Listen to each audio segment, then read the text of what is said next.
So I figured we can go into a deep dive into Isiah Pacheco's injury. He had that fibula fracture without any associated ligament damage. So when we talk about the ligaments, we talk about those low ankle ligaments there, as well as the high ankle ligaments about to be outlined in green, the anterior tibiofibular ligament right there, and the posterior tibiofibular ligament on the back, as well as that white structure above it connecting the fibula and the tibia called the interosseous membrane.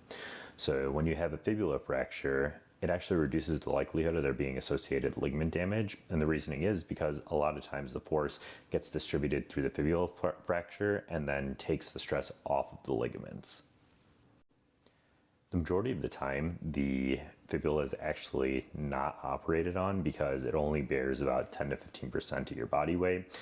And typically it's not shifted significantly out of place. So the lack of weight bearing as well as the lack of displacement leads to it not typically being fixed. But some situations where it is when the lower part of the ankle is shifted out of place and that trapezoidal structure right there is destabilized. Or if the two fragments of the fibula are significantly shifted apart. Like we were talking about before, fibula shaft fractures, which means the fracture of the fibula at the midshaft, so not near the ankle and not near the knee joint, are typically non-operative. So what you can do in that situation is you can immobilize them in a high ankle boot or a cast, and then you basically do a period of reduced weight bearing and occasionally immobilization where you make them completely non-weight bearing. That's when you see people using those scooters to walk around or to scoot around.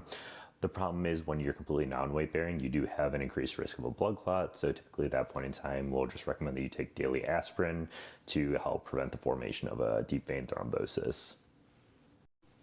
When we talk about different styles of surgery, when you do require surgery, and we talked about if the fracture is significantly shifted out of place, or if it's comminuted, meaning that it's broken into multiple different pieces, or if it's destabilizing that bottom trapezoidal ankle joint, then you do need to do surgery on it. And when it's at the shaft region, so the mid-shaft part of the fracture, then they usually do a nail. The benefits of a nail are that it's minimally invasive, so you don't have to cut open a lot of the soft tissue, so it preserves the blood supply, as you see up there, and the recovery time is shortened as well. You do have to do an external fixation and an open reduction with surgery when it is destabilizing the ankle joint. So further down near the ankle, then that would require plating.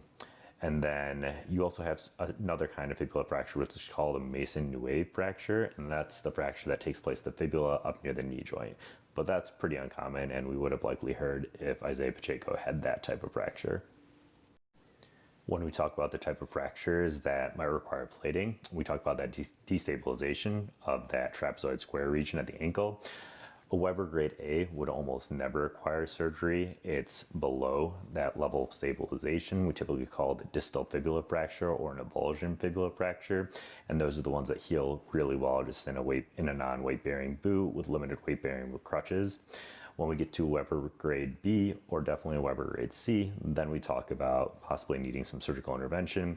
And sometimes in that situation of it being distally, there is a higher risk of that anterior tibiofibular ligament or posterior tibiofibular ligament or the cartilage that's coating the ends of those bones being damaged.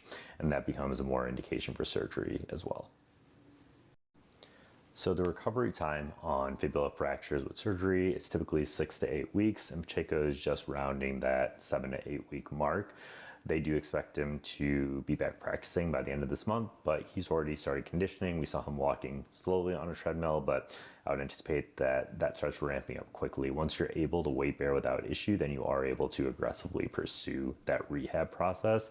So we talked before, and in the event that there is no ligament damage, which there wasn't any reported, then all that needs to be done is the bone needs time to heal. We've also talked about before how bone actually heals back stronger than the initial formation in a lot of situations. So we just have to worry about his rehab as conditioning. With that being said, Hunt has been a great back, but Hunt is a veteran, older back, and he's been running hard these past half a season now. So I would anticipate that his motor is not going to be that high as Pacheco comes back. And Pacheco, although he's coming back from surgery, is going to be extremely well rested otherwise. So he's going to have a full tank of gas. He knows the game plan, and I think that they're going to plug and play him after the first week or two back. He's going to ramp up to a full RB1 load. And then Steele, Hunt, although they might participate, I don't think it's going to be enough to significantly affect the elite level workload that Pacheco should be getting into the fantasy football playoffs. So all that's being said is that Pacheco should be back at the end of November. And I think that that's a reasonable timeline. And I think it's ideal timing for him to be plug and played into hopefully your playoff bound fantasy football team. That's about it. That's the deep dive onto Isiah Pacheco's fibula fracture. If you have any questions, you can let me know in the comments.